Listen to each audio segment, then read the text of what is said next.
South West Coast. I also want to vigorously oppose this adjournment. Why do we need to be gagging something which is an important issue, the most important issue in my electorate? Did they know that I wanted to speak because I'm the one that has the worst roads in Victoria?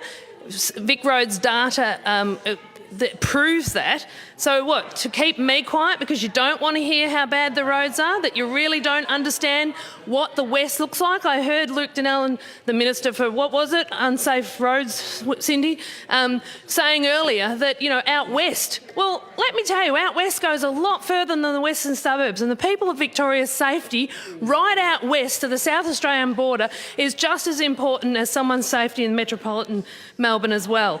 And that's how you govern for the state of Victoria. We've got pothole on top of pothole. It's so unsafe on our roads that people who are quite young won't drive in the evenings and the night time because it is so dangerous.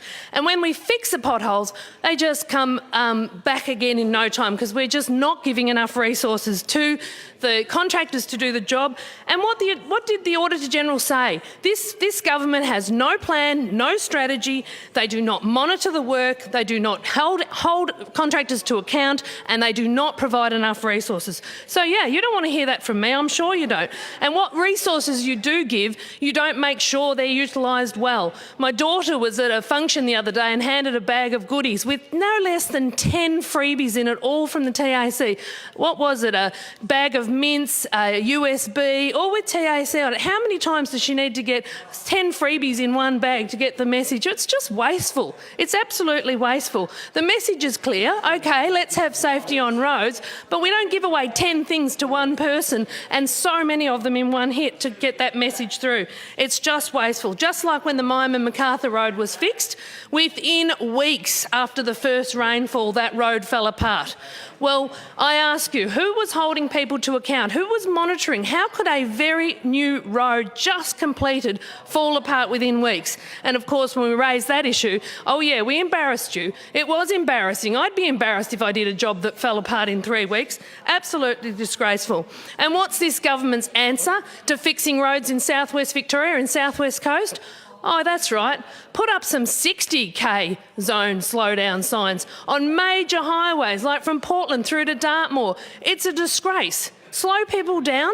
You think that's going to help our safety and our productivity of getting product to market so that we can, you know, make sure that the area of the state that actually does produce the most agricultural product for our whole state is embraced rather than harnessed? How do you increase productivity when you actually slow down the transport of getting product to market? You don't. You actually do the opposite. You make it uncompetitive. You make us internationally uncompetitive.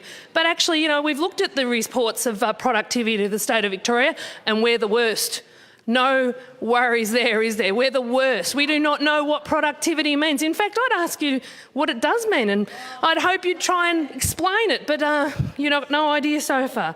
So slow us down, and all we're asking for is the opportunity to debate, because we're prepared. I heard my colleagues, every single one, and many of them have come and visited and actually driven on the roads. The Shadow Minister for Roads, David Hodgett, the Treasurer, Shadow Treasurer, the Treasurer-to-be, Michael O'Brien, yes, and the Shadow for Tourism, people who understand the importance to the state of Victoria have all driven on these roads and are horrified. So what we've seen is our side of politics very committed to the decentralisation approach of having connectivity a high priority, our roads a high priority, so we can start governing, when we win the election in November, the whole state of Victoria, not just Melbourne, but the whole state of Victoria.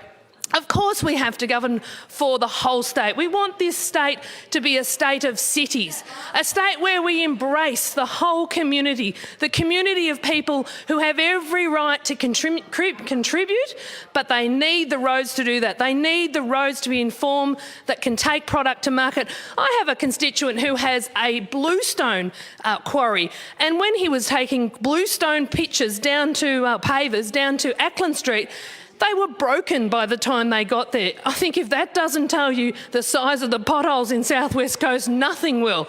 It's pretty damn hard to smash up some bluestone, but our roads can manage it. And can you imagine the cost to businesses of the truck's maintenance? One guy told me his maintenance bill had gone up by $40,000 a month. This is not going to take our state forward. So don't gag us. Our roads are important.